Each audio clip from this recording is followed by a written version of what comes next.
Marginalisation, यही था ना, इसका कुछ पार्ट्स हम लोगों ने कर लिया था। Yes sir. क्या मतलब कोई बताएगा इसका अंडरस्टैंडिंग मार्जिनाइजेशन का, याद है कुछ? सर मैं बताऊंगा। बैठे बैठे बताइए, चलिए आप बताइए।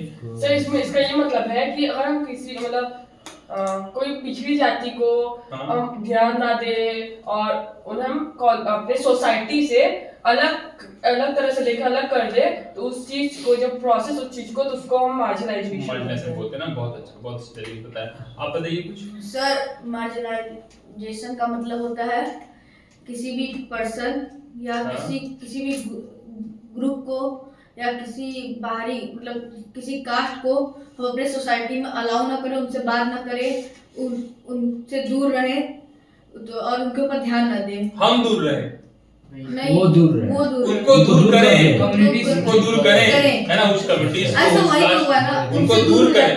हम दूर नहीं होना, हम थोड़े छोड़ के जाएंगे वहां से, उनको वहां से क्या कर देंगे, हटा देंगे या फिर उनको जो उनका बहिष्कार कर देंगे। उसको क्या बोलते हैं, मार्जिनाइजेशन। अंडरस्टैंडिंग मार्जिन मतलब उसी चीज को समझने की जरूरत है। तो ये चीज था, ठीक है, चलिए कोई दिक्कत, बहुत बढ़िया। तो ये था, ये कहानी हमने बताया था, ठीक है। इसके बाद ये हुआ आदिवासी। कौन थे आदिवासी सर? हाँ, जो लंबे समय से चले आ रहे हैं, जो लंबे समय से एक ही जगह पे रहते हैं ना, बहुत लंबे समय से रह रहे हैं, उनको बोलते थे आदिवासी। और जो आदिवासी की बात हम करते हैं, जिस हम आदिवासी की हम लोग बात करते हैं, वो कैसे रहता है, जो फॉरेस्ट वगैरह में रहते हैं, वो उनका अलग दिनचर्या है, अलग जीवन है और अलग कल्चर है, ठीक है। उसके बाद हमने देखा था क्या, आदिवासी जैन स्टीरियोटाइपिंग, है ना, ये देखा था ना, आदिवासी जैन स्टीरियोटाइपिंग। उसके बाद क्या था, इसमें क्या था आदिवासी स्टीरियोटाइपिंग में, स्टीरियोटाइपिंग क्या था? सर हम लोगों के लिए सर बता दीजिए। वो सर मॉडर्नाइज थी, मतलब पहले की बात करें नहीं सर, हमारे लिए उनके भाव उनके लिए हमारे विचारधारा एकदम विचारधारा की बात, ये रूढ़िवादी था। रूढ़िवादी मतलब जो पहले से ही हमने क्या हो गया, जो पहले से हमने क्या किया था, स्टीरियोटाइपिंग मतलब जो हम पहले से किसी कोई अखाड़ा बना लेते, रूढ़िवादी तरीके से, कि आदिवासी कैसे थे, इस तरह के कपड़े पहनते हैं, माथे पे बैंड लगाते हैं, है ना, पत्ते वगैरह कुछ यूज करते हैं, ब्लैक होते हैं, डांसिंग करते हैं, ठीक है। ये सब हम लोगों ने इसमें देखा था कि हाँ, ठीक। और Adivasi and development, Adivasi and development ये पॉइंट बताया है सर। आदिवासी और उनके डेवलपमेंट के बारे में सर, आदिवासी को डेवलपमेंट प्रोवाइड नहीं किया जाता है। आदिवासी को कैसे वो डेवलप, आदिवासी डेवलपमेंट से कैसे जुड़े थे, इसमें मैंने बताया था कि आदिवासी और डेवलपमेंट एक दूसरे से कैसे जुड़े हुए हैं। उन सबको फॉरेस्ट के बारे में बहुत जानकारी है। और सर उनको जड़ी बूटियों के बारे में पता था। ठीक है, अच्छी सी दवाइयां। और आप कुछ बताएंगे? Yes sir. क्या सर, जब हम लोगों को फॉरेस्ट हटा दिया गया था, तो फिर वो लोग सिटी में आके अपना दिनचर्या बना लिए थे, काम कर रहे थे, तो इससे भी वो लोग डेवलप कर रहे थे, लेबर्स की कमी पूरी कर रहे थे। ठीक है, बहुत अच्छा लगा कि पता है, ठीक है। तो आदिवासी एंड डेवलपमेंट था। इसके बाद सर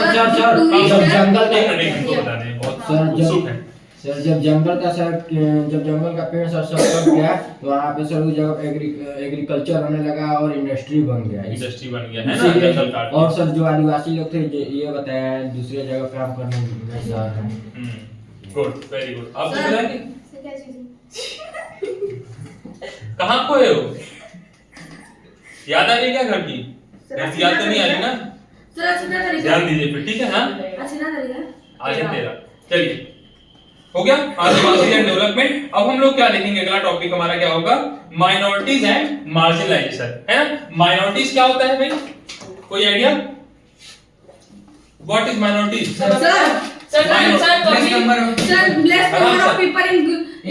ऐसे नहीं, एक हाँ बताने दो उनको। सर ऐसे नंबर ऑफ पीपल जो किसी कास्ट में या ग्रुप में है तो उसे माइनॉरिटी कर रहे हैं। नंबर ऑफ पीपल्स सर ऐसे कोई नंबर मतलब कुछ कम पीपल इसमें सर, ऐसे कम्युनिटी और सोसाइटी जो नंबर्स में कम हो उनको माइनॉरिटी करते हैं, है ना। किसी सोसाइटी में किसी सोसाइटी में numbers of people in community जिसमें ज्यादा होगा, सॉरी जिसमें कम होगा, वो क्या कहलाएंगे, माइनॉरिटीज। बात समझ में आया माइनॉरिटीज क्या होता है? तो Yes. ये होता है माइनॉरिटीज कि सबसे किसी भी समाज में जो सबसे कम संख्या होगी लोगों की, जिस भी कम्युनिटी की सबसे कम संख्या होगी, हम क्या कहेंगे वो कम्युनिटी क्या है? माइनॉरिटीज में है। बात समझ में? और क्या है ये? मार्जिनलाइजेशन, इसको तो अच्छे से पता ही है। Yes, sir. ठीक है, तो ये हमारा ये क्या रहेगा? Minority marginalisation. उसके बाद फिर क्या है? Muslims and marginalisation. देखिए ये टॉपिक है मुस्लिम्स एंड मार्जिनलाइजेशन, और फिर लास्ट टॉपिक एक बचेगा क्या? कंक्लूजन। ठीक है, इसको हम लोग देखते हैं अब कहां से? अपने नोट से। सर आप इस चैप्टर को फिजिक्स में अंडरलाइन क्यों नहीं किए हैं? किसमें? एनसीईआरटी वाले ऐसे अंडरलाइन नहीं किए हैं क्योंकि ये यहाँ पे अंडरलाइन कर दिया हूं मैं। ठीक है, इसलिए वहां पे अंडरलाइन नहीं किए हैं। चलिए, who are Adivasi and stereotyping, Adivasi and development. एक बार थोड़ा सा रिवाइज कर दे इसको, डेवलपमेंट वाला नहीं सर, नो सर, हाँ, सब सर, सही है। थोड़ा सा बता सर। दो, थोड़ा सा सुन लीजिए। ठीक है, ओके, थोड़ा सा सर। फ्लो अच्छा बन जाएगा।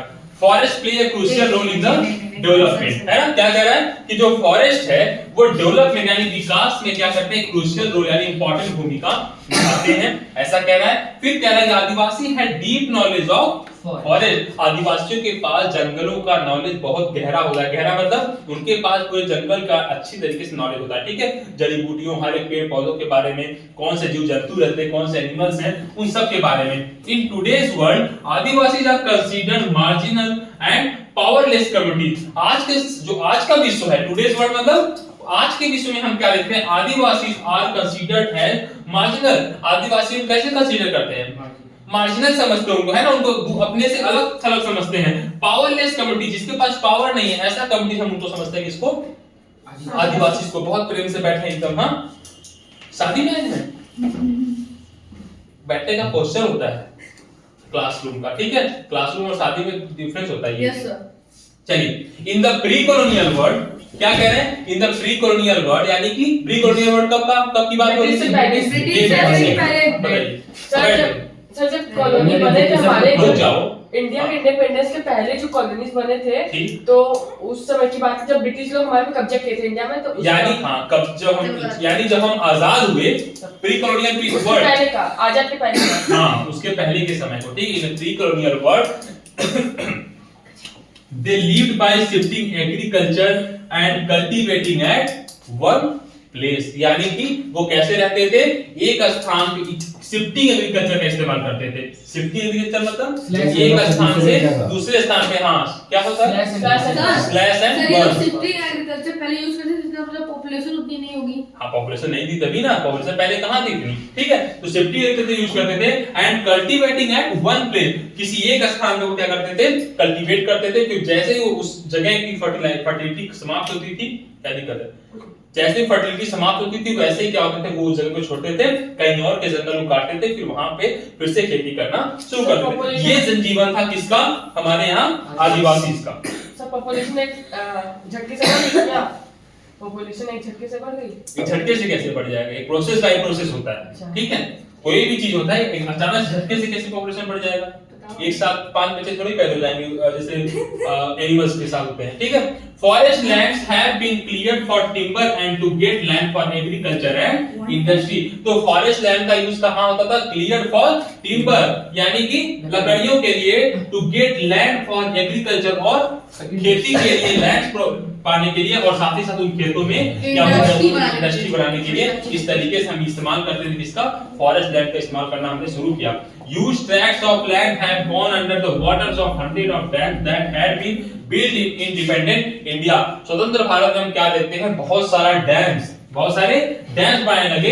डैम से नुकसान क्या होता है फॉरेस्ट को? बताओ सर। एक मिनट तुमको बता देते हैं। सर डैम नहीं रहेगा तो सर पानी का सर बढ़ाव बस आप ये नहीं बोले ज्यादा। थे। डैम नहीं रहेगा तो सर पानी का बढ़ाव सर ज्यादा रहेगा। सर पानी किसी जगह पर चला जाएगा। डैम जो होता है सर पानी को रोकता है। सर आप कुछ और अच्छा, पानी को सर ठीक है। अब आपने एक मिनट रुक जाओ भाई। आपने डैम तो बता दिया कि डैम पानी को रोकता है। वो बात यानी कि उसके बीच में एक बैरियर बनता है। ठीक है, पानी के रास्ते के बीच में। ये बताइए, हम पूछ रहे हैं कि जो डैम्स था उसने फॉरेस्ट को, रुक जा ना भाई, उसने फॉरेस्ट को किस तरीके से जो है उसको प्रभावित किया? फॉरेस्ट को, जंगल को प्रभावित मतलब सर प्रभावित इम्पैक्ट क्या डाला? इम्पैक्ट जैसे तुमको मारे तो अरे पता ओए, है। कब बोला करो? चलो बताओ। अरे सर सर डैम बनाते हैं तो सर पानी रुकता है, तो सर जो साइड साइड के जंगल होते हैं तो सर पानी का बहाव थोड़ा मोटा होता है। गुड, मान लीजिए ये हो गई नदी, ठीक है, ये नदी बह रही थी नॉर्मल, इसके बीच हमने क्या बना दिया, डैम बना दिया। नदी का रास्ता यहाँ, नदी यहाँ से इतनी चौड़ी थी, ठीक है, डैम बनाते ही जब पानी यहाँ पे रुक जाएगा तो ये रास्ता कितना हो सकता है, यहाँ तक चौड़ाई इसकी बढ़ सकती है, और यहाँ जो आसपास के जंगल्स हैं ये क्या हो जाएंगे, यहाँ पे नष्ट हो जाएंगे, है ना। ये रीजन था कि जब इंडिपेंडेंट इंडिया मतलब जब भारत स्वतंत्र हुआ तो उस टाइम हम क्या करते हैं, 100 ऑफ डैम्स बड़ी मात्रा में बनाए जाने लगे, जिसकी वजह से क्या हो गया, have gone under the water. बहुत सारे जो यूज वो थे, जंगलों की जो जमीनें थी, लैंड्स थी, वो क्या चली गई, गॉन अंडर द वाटर, यानी कि पानी के बीच में समाहित हो गई या पानी से डूब गई। डूबने से क्या हुआ, वो डूबने से क्या होता है कि वहां के जो पेड़ पौधे थे नष्ट हो गए, जीव जंतु थे वो क्या हो गए, सब पलायन कर गए, एक स्थान से दूसरे स्थान पे चले गए, कुछ मर गए। तो ये कंडीशन वहां पे क्या हुआ, बना ऐसा, ठीक है। फिर क्या कह रहा है, Losing their lands and access to the forest means that tribal lose their main source of livelihood and Adivasis have migrated to cities in search of work. अब जब फॉरेस्ट नष्ट होना शुरू होता है तो फॉरेस्ट में कौन रहते थे, आदिवासी रहते थे। और आदिवासी के साथ क्या हुआ, जब फॉरेस्ट लैंड्स खराब होने शुरू हुए या फॉरेस्ट लैंड्स पे जो हम बाहर से इम्पैक्ट करने लगे, पेड़ पौधे काटने लगे, उनके जनजीवन को प्रभावित करने लगे, तो इससे क्या हुआ, जो ट्राइबल थे lose their main source of livelihood, जो उनकी बेसिक नीड्स थी, किसकी, आदिवासी की, ट्राइबल्स की, तो उनकी जो बेसिक नीड्स थी, उनकी जरूरत, लाइवलीहुड के लिए जो जरूरतमंद जो चीजें थी वो क्या होने लगी, लूज, यानी वो नष्ट हो गई। आदिवासी हैव माइग्रेटेड टू सिटी, और इसकी वजह से क्या होता है, आदिवासी जो थे वो सिटीज की तरफ माइग्रेट करना शुरू किए फॉर बेटर वर्क और फॉर बेटर जॉब के लिए, है ना, बेटर जॉब अपॉर्चुनिटी के लिए। कुछ पूछ रहे थे आप, ठीक है। They get caught in the cycle of poverty and deprivation, और इसका प्रभाव क्या पड़ा कि ये बेचारे क्या हो गए, पॉवर्टी के डिप्रीवेशन, पॉवर्टी डिप्रीवेशन में इस साइकिल में ये बढ़ते रहे। मतलब एक होता है ना पॉवर्टी का साइकिल, मतलब जैसे बाप गरीब हुआ, उसका बेटा भी गरीब हुआ, उसका परिवार खानदान सब इससे गरीब होते चले गए। इस तरीके से क्या होता है, वो हमेशा गरीबी में ही दूसरे रह गए, गरीबी से बाहर निकले ही नहीं। तो इसको क्या बोलते हैं, cycle of poverty and deprivation. पास में यानी बाप कैसे क्या होता है, देखिए बता रहा हूं।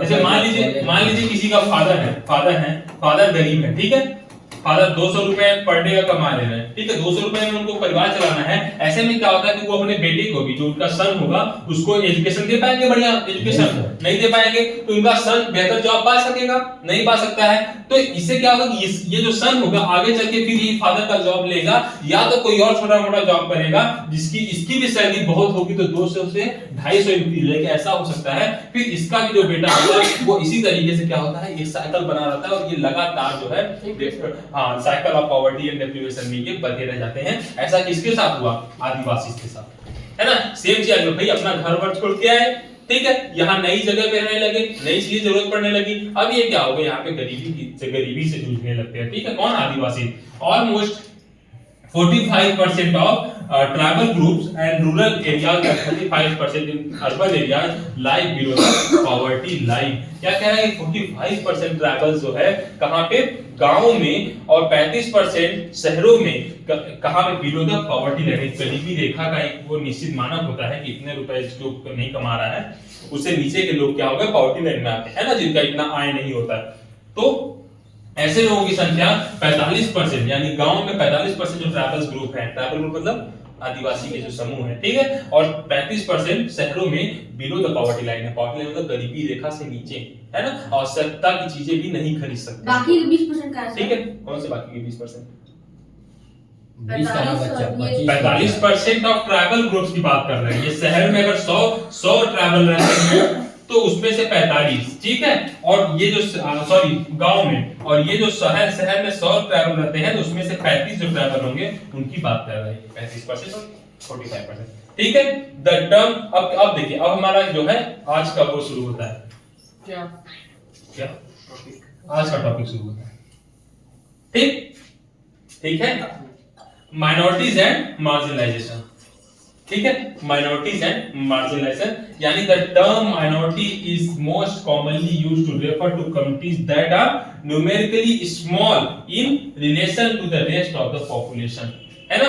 माइनॉरिटीज का मतलब होता है, मैंने पहले ही बताया क्या होता है माइनॉरिटीज का कोई मतलब, ग्रुप में सबसे कम पीपल, सबसे कम संख्या वाली कम्युनिटी, है ना, जिसकी कोई एक समाज है, समाज में सबसे कम, जिस कम्युनिटी की संख्या सबसे कम होती है उसको क्या बोलते हैं, माइनॉरिटीज है ये, ठीक है। तो वही कह रहा है कि numerically small in relation to the rest of the population, जो बाकी की जनता है, जैसे मान लीजिए कि 400 पीपल्स किसी एक कंट्री में रह रहे हैं, ठीक है, उसमें से 300 लोग क्या हो गए, हिंदूज हो गए, क्या हो गया, 300 लोग क्या हो गए, हिंदूज हो गए, 50 लोग क्या हो गए, मुस्लिम्स हो गए, है ना, 50 हो गए, 25 आपको क्या हो गए, सिख हो गए, 25 ईसाई और 20 जो है क्रिश्चियन हो गए, 20 की सब, ठीक है, और 5 मान लीजिए बुद्ध हो गए, बौद्धिस्ट, है ना। तो ये हमारे यहाँ अगर बटा हुआ है तो हम किसे माइनॉरिटीज, माइनॉरिटीज में कौन कौन सी कम्युनिटी का शामिल हो जाएगी, सबसे कम बुद्धिस्ट, सर यही तो, इसीलिए तो मैंने एग्जांपल दिया, माइनॉरिटीज में कौन से हो जाएंगे, अच्छा सारी कम्युनिटी, मुस्लिम, मुस्लिम सिख, क्रिश्चियन, बुद्धिस्ट, ये सारी कम्युनिटीज क्या कहलाएंगी, माइनॉरिटीज में कहलाएंगी, क्योंकि इनकी संख्या इसमें इसके ये जो total population of total number population है उसमें इनकी संख्या बहुत कम है, जबकि हिंदूज क्या है 300 है, और ये बाकी की संख्या क्या है 50-25, कोई संख्या नहीं होती, इसलिए पंजाबी भी हिंदू में है ना, और पंजाबी, हाँ पंजाबी सिख, सिख में आते हैं ना वो, उनकी उसमें बहुत सारे ऐसे होते हैं जो सिख में आते हैं, ठीक है, सर आदिवासी, ज्यादातर सिख में आते हैं, आदिवासी हिंदूज का ही पार्ट है, पर वो है किसमें, सिख, उनका अलग रिलीजन हो जाता है, बेरोजगार सब। ठीक है। आदिवासी मुस्लिम होते हैं क्या? आदिवासी मुस्लिम होते हैं, ये किसने बता दिया, पूछो। नहीं, क्रिश्चियन आदिवासी से एक अलग कम्युनिटी, उनका अलग अलग कास्ट के हिसाब से एक अलग ही कम्युनिटी बन जाती है, ठीक है, हाँ क्यों नहीं है, हिंदूज में आते हैं वो, आदिवासी हिंदूज में आते हैं, ठीक है। चलिए माइनॉरिटीज एंड मार्जिनलाइजेशन, माइनॉरिटी का मतलब समझ आ गया, हाँ समझ आ गया ना। तो ये आपका क्या होगा, जब आप इसको लिखिएगा, मैंने भेज दिया ना आपको, ये पहला पॉइंट लिख लीजिएगा, द टर्म माइनॉरिटी यानी माइनॉरिटी का मतलब क्या होता है उसके बारे में लिख लीजिएगा ये।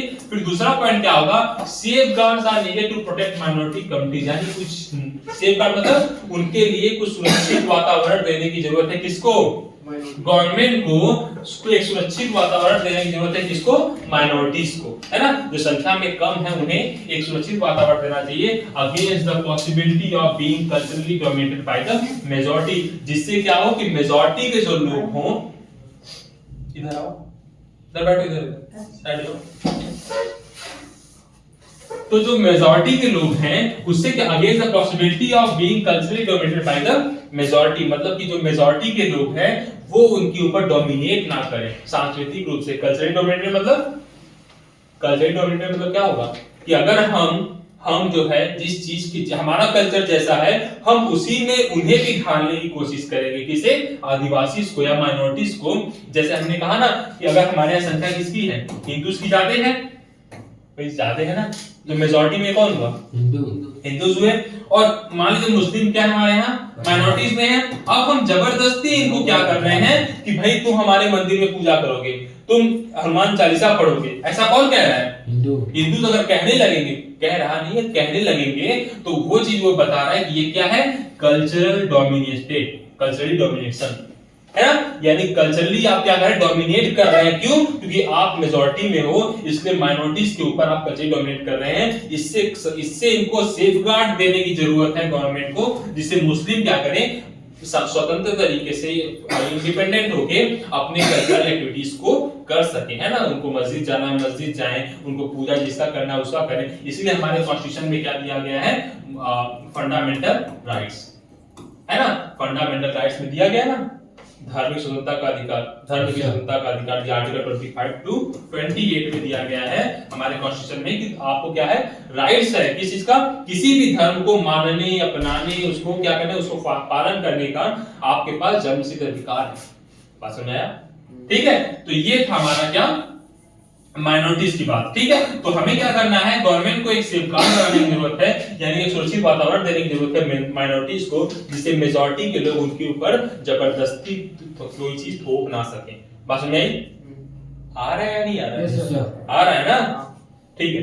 तो द कॉन्स्टिट्यूशन प्रोवाइड, देखिए फिर आया ना द कॉन्स्टिट्यूशन, वही जो मैंने कॉन्स्टिट्यूशन की बात किया, the constitution provide these safeguards, क्या क्या सेफगार्ड्स है बता दिया था आर्टिकल 25 और 28, because it is committed to protecting India's cultural diversity, promoting equality as well as justice. क्या करता है? इक्वालिटी को प्रमोट करता है, जस्टिस को प्रमोट करता है और कल्चरल डाइवर्सिटी को बढ़ाता है। सर एक बार और बता दीजिए क्या चीज?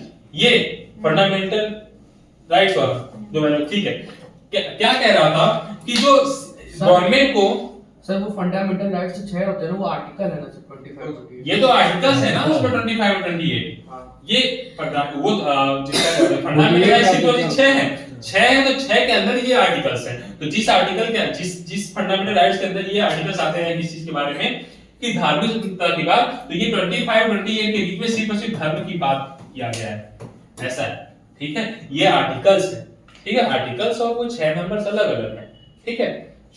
तो क्या बता रहे थे, हाँ, safeguards are needed to minority community, मैंने कहा कि गवर्नमेंट को देने की जरूरत है, एक सुरक्षित वातावरण देने की जरूरत है, किसको?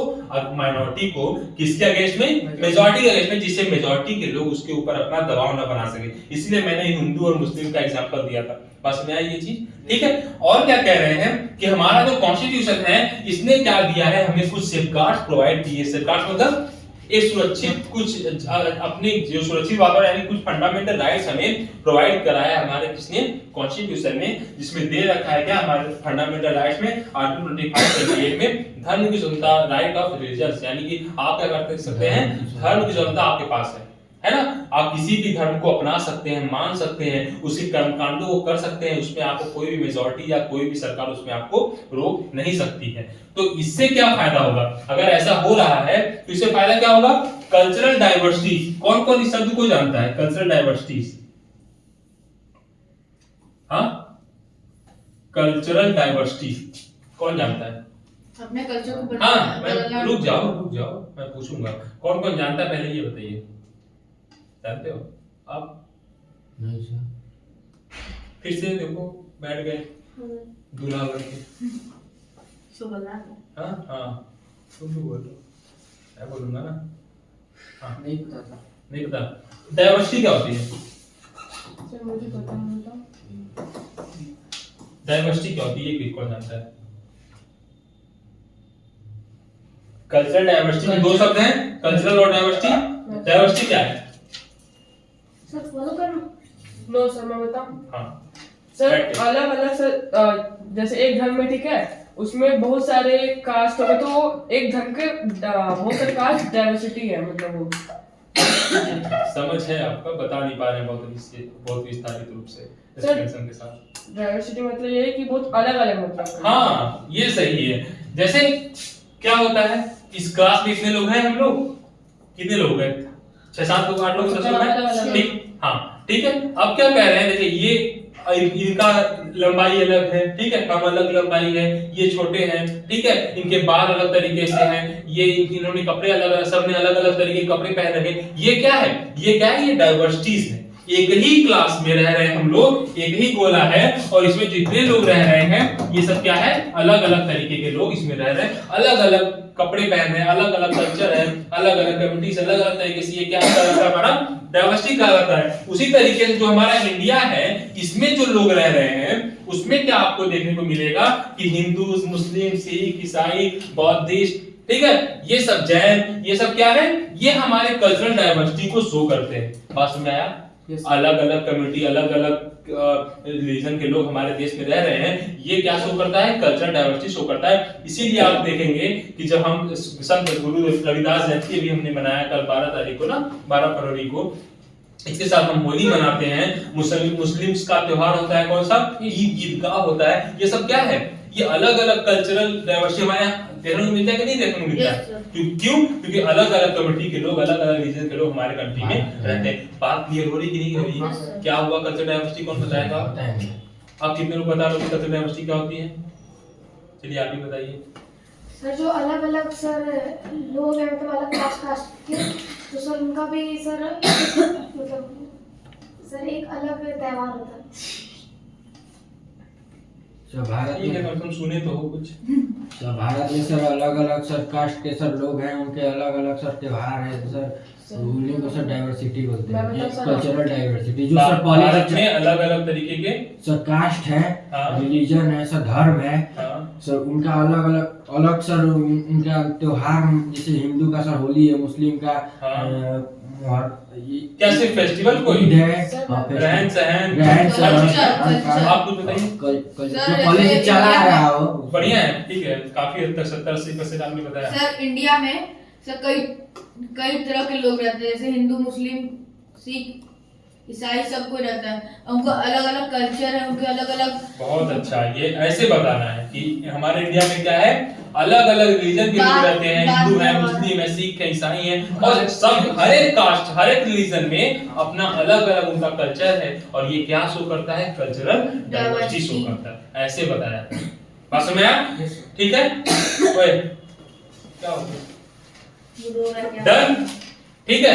एंड प्रमोटिंग, और ये जो कल्चरल डाइवर्सिटी है, यानी जो हमारे कॉन्स्टिट्यूशन मैंने बताया कि हमें सभी को क्या करना है, सब आदमी समान है, आप चाहे कि जिस धर्म के हो अपने धर्म को पालन करने की जरूरत है, तो आप यहाँ पे क्या देखने को मिलता है हमें, इक्वलिटी यानी समानता, हर एक व्यक्ति समान है, इसके लिए कॉन्स्टिट्यूशन के according as well as justice, और सभी तक न्याय पहुंचना चाहिए, ठीक है। और कैसी जस्टिस, कैसा जस्टिस कि उनके साथ कोई अन्याय ना करे, मेजॉरिटी जो है माइनॉरिटीज के ऊपर कोई काम जबरदस्ती ना करवाएं, तो ये क्या कहेंगे, जस्टिस। बात समझ आई? ये पॉइंट क्लियर हुआ कि नहीं हुआ? मुस्लिम, अब चलते हैं हम क्या, मुस्लिम सन्मार्जिनाइजेशन। हाँ पूछिए। सर एक ऐसा वो निकला था ना आर्टिकल, जिसमें कोई धर्म नहीं अपनाना चाहता है तो वो कोई और धर्म को अपना सकता है। कोई अगर अपना धर्म नहीं अपनाना चाहता है, किसी और धर्म को अपनाना चाहता है तो बिल्कुल अपना सकते हैं। कौन सा आर्टिकल था वो? ये आर्टिकल 26 में था, किसी भी धर्म, सॉरी 25 पे था, ठीक है, 25 पे था, किसी भी धर्म को आप मान सकते हो, आपको आपकी इच्छा है किसी भी धर्म को मानने, अपनाने, उसका पालन करने की आपके पास राइट्स है। सर कोई और सर जैसे मेरे पापा लोग हिंदू और मुस्लिम बनना चाहते बन सकते हैं। बन जाएंगे बिल्कुल, एक प्रोसेस के माध्यम से सर कोई और पर्सन किसी मुस्लिम समाज अगर एक्सेप्ट करते हैं तो सर कोई और पर्सन दूसरे पर्सन को प्रमोट नहीं कर सकता रिलीजन की बेस पे। हाँ, ये नहीं कर सकते कि आप किसी को जबरदस्ती जो है, आप किसी को जबरदस्ती धर्म में परिवर्तन नहीं करा सकते। बात समझ आया? सब अगर बहकाव हुई, इसी बात पर बहकाव फुसला के आप किसी को धर्म परिवर्तन नहीं करा सकते, उसके खिलाफ क्या हो सकता है, आपके ऊपर केस होने पे जमानत जब्त हो सकती है, ठीक है। चलिए अब हम क्या देखते हैं, मुस्लिम्स एंड मार्जिनलाइजेशन। किसी को लालच देके, इसको जैसे हम इसको बोले सारा आ गया उसमें, गलत है, सब तरीका गलत है ना, लालच देके करो या बहकाव फुसला के करो, ये सब तरीका गलत है। अगर हमारा अपना अंदर से इच्छा है कि हम सच में बनना चाहते हैं, हम क्रिश्चियन बनना चाहते हैं, बुद्धिस्ट बनना चाहते हैं, तो ये हमारी राइट्स है और हम बन सकते हैं। पर किसी भी तरीके से अगर कोई जबरदस्ती मुझे दे रहा है, पैसे दे के कह रहा है कि भाई 2000 रुपए ले लो और परिवर्तन, धर्म परिवर्तन कर लो, तो ये क्या हो जाएगा, इलीगल हो जाएगा, और उस वैसे केस में जो पैसा दे रहा है उसके ऊपर केस हो सकता है और सरकार उस पर अच्छी खासी कार्रवाई कर सकती है, ठीक है, जजेस उस पर अच्छी खासी कार्रवाई कर सकते हैं। चलिए अब हम क्या देखेंगे कि हमारे कंट्रीज में जो मुस्लिम है, एक बहुत इंपॉर्टेंट माइनॉरिटीज है, जिनकी संख्या लगभग जो 2011 के डेटा के हिसाब से लगभग 11 से 12% लोग हमारे यहाँ रहते हैं, कौन, मुस्लिम कम्युनिटीज के, ठीक है। तो हमें चर्चा करने की जरूरत है कि मुस्लिम्स एंड मार्जिनलाइजेशन, मुस्लिम जो हैं वो कैसे हमारे यहाँ मार्जिन पोजीशन में चले गए, वो कैसे एक तरफ चले गए, है ना। ये हमारे समाज का जो मेन कर रहा है, सेंटर पॉइंट है, और यहाँ पे हम क्या सब हिंदूस रह रहे हैं कि मुस्लिम इनसे अलग क्यों हो गए, क्योंकि वो मार्जिनलाइजेशन पे क्यों चले गए, मंदिर की जगह मस्जिद बना रही थी, क्योंकि मंदिर की जगह मस्जिद बना रही, गलत खबर है। और कुछ मुस्लिम क्या पूछा आप? मैंने कहा कि हमारे यहाँ मुस्लिम जो है माइनॉरिटीज में है, ठीक है, और वो मार्जिनलाइजेशन पोजीशन पे कैसे चले गए, क्यों है मार्जिन, यानी क्यों उन्हें अलग कर दिया गया समाज के एक धर्रे से, लड़ाई होता था। नहीं सर, एक रूल आया था कि जो वेस्टर्न साइड, क्या वेस्ट बंगाल या वेस्ट कैसे नहीं, आप वो पहुंच गए 1947 के जो विभाजन हुआ था उसमें पहुंच गया, डिवीजन में। सर सबको लगता था कि सर मुस्लिम बहुत सर बदमाश होते हैं सर, ये सर बहुत सारा गलत, ये तो आपका स्टीरियोटाइप हो गया, रूढ़िवादी विचार जो आपके पहले से अवधारणा बनी। हाँ बात बताइए सर, फ्रीडम जब हो गया था उसके बाद जो वो देश जब बट रहा था तो आधे लोग पाकिस्तान में चले गए सर। वो माइग्रेशन थोड़ी हुआ, पाकिस्तान में तो आज भी सर, मैं बता सकता हूँ पाकिस्तान में आज भी तो मुस्लिम मेजॉरिटी में है। सर मैं सबसे बढ़िया बताऊं, इसलिए सबसे इंडिया अच्छा पाकिस्तान वाले सर सुनिए सर पाकिस्तान में रोटी है कि नहीं है? सर जो हिंदू लोग हैं ठीक है इंडिया वो लोग में थे है। नॉन वेजिटेरियन और जो मुस्लिम लोग थे वो थे नॉन वेजिटेरियन ऐसा है क्या भाई? कौन कहते हैं हिंदू सारे सर हिंदू मतलब जो सुन तो हैं? लीजिए सर, बात पूरी तो फिर जब मुस्लिम लोग खाते थे तो उनको अच्छा नहीं लगता था इसलिए अच्छा सर सर सर ऐसा सर जो हिंदू लोग थे ना तो वो मुस्लिम से छुआछूत वाली बीमारी रखते थे और उनको एम्प्लॉय नहीं मतलब उनको एम्प्लॉय एक ठंडी बात तो होगी तो मतलब उनको नौकरी नहीं देते थे अपने घर पे हाँ। तो इसलिए सब वो लोग अपने नहीं रोटी वो नौकरी नहीं देने के पीछे सर नहीं- गांधी जी थे जो गांधी जी कहते हैं। गांधी जी अलग गांधी अलग अलग अलग कराते गांधी जी चाहते थे कि एक साथ विभाजन ना हो इसको और पाकिस्तान को ये किसने बता दिया? ये किसने बता दिया? जिन्ना और नेहरू, जिन्ना जिन्ना कौन? नेहरू जी मोहम्मद अली हमारे जिन्ना जो गांधी- जिन्होंने पाकिस्तान के पहले प्रधानमंत्री जो है जिन्होंने पाकिस्तान का डिमांड वो रखा दोनों दोस्त थे ना ठीक है गांधी जी और- दोनों दोस्त नहीं थे उसमें भाईचारा मतलब रखते थे बस। भाईचारे की भावना रखते थे गांधी जी बाकी असल में मोहम्मद अली जिन्ना चाहते थे कि हमारा इंडिया पाकिस्तान एक अलग कंट्री के रूप में मिले ठीक है फिलहाल हमें वहाँ हिस्ट्री में नहीं जाना है फिलहाल हम देखते हैं मुस्लिम्स क्यों मार्जिनलाइजेशन में पहुंच जाते हैं क्योंकि भाई मुस्लिम्स का जो कल्चर है जो कल्चर आप देखते हैं नकाब ओढ़ के महिलाएं रहती हैं हाँ। तो जो नकाब ओढ़ के रहती हैं वो उनको बाकी समाज से उनको एक अलग बना देता है हाँ। पहचान अलग देता है कि नहीं देता है हाँ। मुस्लिम की जो पहचान छुपा देता मेन है। है मेन मतलब आदमी है दाढ़ी विदाउट मूंछ होता है ना मूंछ नहीं होता उनके पास और ये दाढ़ी लंबा दाढ़ी ठीक है और कुछ अलग तरीके की टोपी उनको बाकी समाज से अलग बनाता है कि नहीं बनाता है तो इस तरीके से वो कहाँ चले गए मार्जिनलाइजेशन ठीक है कल्चरल उनका जो पहनावा ओढ़ावा है उनका तौर तरीका है जो रहन सहन है कल्चर उसके बेस पे जो उनको अलग अलगाव हुआ वो क्या चले गए मार्जिनलाइजेशन को उनकी कम्युनिटी पब्लिक एम्प्लॉयमेंट नहीं है ज्यादा इसलिए। उनके लोगों को बहुत Literacy नहीं है। ज्यादा लिटरेसी नहीं है ना उतने अधिक साक्षर नहीं थे इसलिए तो वो literacy मतलब? जो समाज की लिटरेसी मतलब साक्षरता मतलब जो अशिक्षित होने की एक अच्छा। मानक है ठीक है चलिए Muslims are 13.4% of India population ये क्या ये देखिए 2011 के हिसाब से है कितना दे रहा है 13% सॉरी मैंने गलत बता दिया था 13.4% ठीक है ये मुस्लिम्स की जनसंख्या है हमारे इंडिया में अगर 100 हिंदूज हैं तो 100 में से लगभग 13 मुस्लिम्स पाए जाते हैं मगर सर ये मुस्लिम बहुत ज्यादा भाईचारा ठीक है ना ठीक है अब हाँ, ज्यादा हो गया ना ठीक है हाँ अब तो बहुत ज्यादा हो गया अब तो लोग ऐसा मान के चल रहे हैं कि 18-19% के आसपास हो गए होंगे और consider to be a marginalized community in India इन्हें क्या इंडिया में कंसीडर किया जाता है एज अ मार्जिनलाइज्ड कम्युनिटी है ना यानी हाशिए पे गए हुए कम्युनिटी के रूप में इन्हें देखा जाता है किसे मुस्लिम्स को they have over the years have been deprived of the benefit of socio-economic development एक लंबे समय तक वो socio-economic development से काफी दूर रहे ठीक है काफी दूर रहे मतलब जो सोशियो इकोनॉमिक सामाजिक और आर्थिक रूप से जो विकास हो रहा था डेवलपमेंट हो रहा था उसमें ये काफी हद तक पीछे रहे they have been deprived of basic amenities literacy and public employment उनके पास क्या बेसिक एमिनिटीज मतलब बेसिक नीड्स है ना उनके पास जो जरूरतमंद चीजें जैसे खाने पीने के लिए पानी पर्याप्त मात्रा में पानी नहीं उपलब्ध था खाने के लिए पर्याप्त मात्रा में भोजन नहीं उपलब्ध था किससे बैठ गए वैसे ऐसे अगर मरा हुआ चेहरा बना के अगर मरा हुआ शरीर लेके बैठोगे तो बिल्कुल नहीं समझ में आएगा एक्टिवेट होके कॉपी और बोर्ड में ऐसे देखिए पूरा ठीक है ऐसे पीछे झुक के बैठेंगे तो कभी नहीं कर पाएंगे समझ में नहीं आएगा क्योंकि आप कंफर्ट जोन में जा रहे हैं जब तक शरीर को कष्ट नहीं दोगे ना तब तक ये एक्टिव नहीं रहता है जहां कंफर्ट में गए ये सोना शुरू करेगा ठीक है चलिए they have been deprived basic amenities literacy and public employment उनको क्या हो रहा था उनके पास बेसिक नीड्स नहीं थी जो जरूरतमंद चीजें होती भाई खाने पीने और तमाम चीज कपड़े वपड़े सबकी जरूरत होती है नहीं ये क्या है रोटी कपड़ा मकान ये क्या है बेसिक नीड्स है बेसिक एमिनिटीज में आते हैं ना रोटी कपड़ा मकान और लिटरेसी मतलब साक्षर नहीं थे वो है ना शिक्षित नहीं थे इसकी वजह से उनको बहुत सारे पब्लिक में जॉब पब्लिक एम्प्लॉयमेंट उनको नहीं मिल पा रहा था जिसकी वजह से क्या था वो एक पॉवर्टी लाइन में रह के यानी पॉवर्टी की साइकिल जो मैंने बताया cycle of poverty and deprivation वो क्या था उसी में ये भी इस तरीके से बढ़ जाते हैं ठीक है हाँ पीस रहे थे हाँ उसी में वो पीस रहे थे ठीक है फिर हम देखते हैं क्या है Muslim customs and practices such as wearing burqa and face make them different from others आगे ना बुर्का की बात तो मुस्लिम कस्टम जो मुस्लिम्स के अपने कस्टम मतलब ट्रेडिशंस कपड़े है ना, कपड़े किस तरीके से उनके रहन सहन है, किस तरीके से उनके कस्टम्स हैं वो, एंड प्रैक्टिसेस मतलब उनका जो प्रैक्टिस जैसे पूजा करने का तरीका अलग हो गया, हाथ धोने का तरीका अलग हो गया, अलग अलग तरीके से उनके जो प्रैक्टिसेस हैं। हाथ कैसे धोते हैं?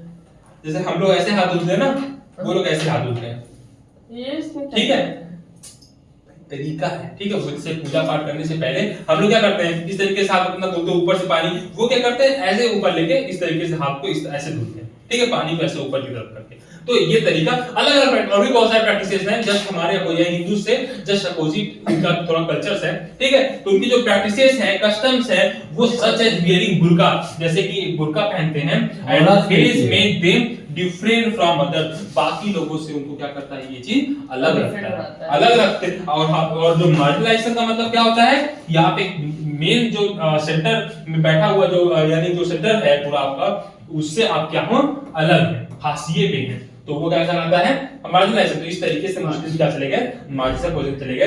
Because of this they tend to be identical differently and some people think they are not like the rest of us. इस वजह से बहुत सारे लोग ये सोचने लगे कि ये जो मुस्लिम कम्युनिटी है या मुस्लिम के लोग हैं, ये हमारे जैसे, यानी जो हम लोग हैं हमसे बहुत अलग है, हमारे जैसे नहीं है, इसलिए ये क्या हो गया, मार्जिनल पोजीशन चले गए। These often becomes an excuse to treat them unfairly, और ये तरीका जो था इनके साथ अनफेयर तरीका इस्तेमाल, मतलब अनफेयरली करने का ये एक्सक्यूज मिल गया लोगों के पास, कि इसी वजह से ये जो तरीका इनका था, अपने प्रैक्टिसेस अलग थे, कस्टम्स अलग थे ना, उनके पहनावे ओढ़ावे रहन सहन अलग थे, इसकी वजह से लोगों के पास एक एक्सक्यूज मिल गया कि उनको अनफेयरली ट्रीट किया जाए। अनफेयरली मतलब गलत व्यवहार किया जाए उनके साथ, ठीक है। ये बस में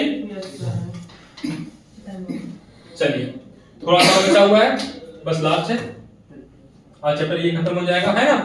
फिर क्या कह रहा है, this social marginalization of Muslims in some instances has led to their migration from place where they have live. This social margination, ये जो सोशल मार्जिनेशन सामाजिक रूप से उनका जो एक तरफ हाशिए पे भेजा गया, in some instances has lead to their migration from place where they have live. ये रीजन बन गया कि वे मुस्लिम जो थे एक स्थान से दूसरे स्थान पे पलायन करना शुरू कर दिए, है ना। तो मुस्लिम जो है एक स्थान से दूसरा, यानी माइग्रेशन का मेन रीजन क्या होता है, एक तो होता है लोग जॉब अपॉर्चुनिटी के लिए जाते हैं, ठीक है, दूसरा क्या होता है उनके साथ गलत व्यवहार होता है उस जगह पे, हाँ, उनको मार्जिनलाइज के रूप में लोग गलत नजरिए से देखना शुरू करते हैं, इसलिए लोग एक स्थान से दूसरे स्थान पे चले जाते हैं।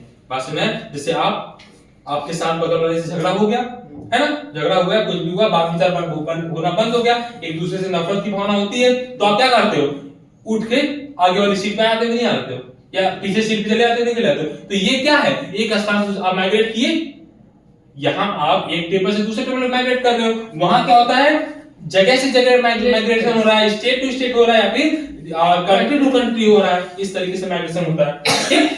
बात समझ आ गई, इस तरीके से हमारा सारा पॉइंट खत्म होता है। अब हम कंक्लूजन में देखते हैं कि आखिर जो हमने पढ़ा अंडरस्टैंडिंग मार्जिनलाइजेशन वो क्या था, ठीक है। In India there are several more marginalised communities like Dalit. हमारे यहाँ क्या है कि और भी बहुत सारे कम्युनिटीज हैं जो क्या है मार्जिनलाइज्ड है, मार्जिनलाइज्ड मतलब हाशिए पे उनको रखा गया है, लाइक दलित, दलित भी है ना, दलित पीपल्स जो थे उनके साथ हम कैसा बिहेवियर करते थे, अछूत मानते थे उनको, है ना, गलत तरीके से उनको नजर से देखते थे, अपने साथ उनको शामिल नहीं करना चाहते थे किसी चीज में, ठीक है। तो ये क्या था, ये उनको मार्जिनलाइज कर दिया। Marginalized communities want to maintain their cultural distinctiveness while having access to rights, development and other opportunities। क्या कह रहे हैं, मार्जिनलाइज्ड जो कम्युनिटी है want to maintain their cultural distinctiveness, है ना, यानी कि जो उनकी जो सांस्कृतिक विविधता है, जो उनका कर्म है, कर्मकांड है, उसको सुरक्षित रखना, मेंटेन करने की जरूरत है।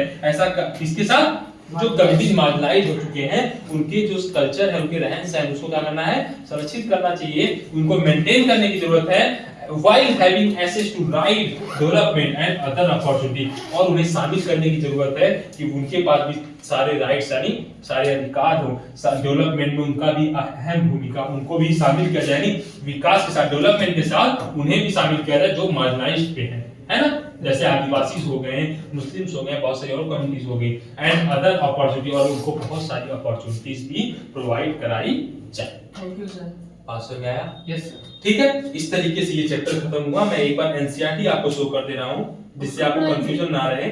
कि आपका सिलेबस जो है सब हुआ है कि नहीं हुआ है। ठीक है, ये देखिए, ये रहा मुस्लिम सन मार्जिनाइजेशन। उसके पहले हमने देखा था क्या, माइनॉरिटी मार्जिनाइजेशन हो गया था। उसके पहले कल की क्लास में क्या देखे थे, कल वही थी क्लास परसों को ना, हाँ परसों की जो लास्ट पिछला क्लास हुआ था आदिवासी आदिवासी डेवलपमेंट हमने किया था। उसके बाद फिर आज हमने क्या देखा, माइनॉरिटीज एंड मार्जिनाइजेशन क्लियर हो गया, यस सर, हो गया। हाँ इसके बाद क्या है, मुस्लिम सन मार्जिनाइजेशन हाँ क्लियर हुआ, हाँ। हुआ ना अच्छे से, ये बताओ। हो गया। उसके बाद क्या है, कंक्लूजन, और फिर कंक्लूजन ये खत्म होता है और उसके बाद आपका एक्सरसाइज शुरू होता है। ठीक है, इस तरीके से ये चैप्टर नंबर 5 आपका खत्म होता है। अगला इसी का हम स्टार्ट करेंगे चैप्टर नंबर 6, जो ज्योग्राफी स्टार्ट करेंगे। ठीक है, ज्योग्राफी का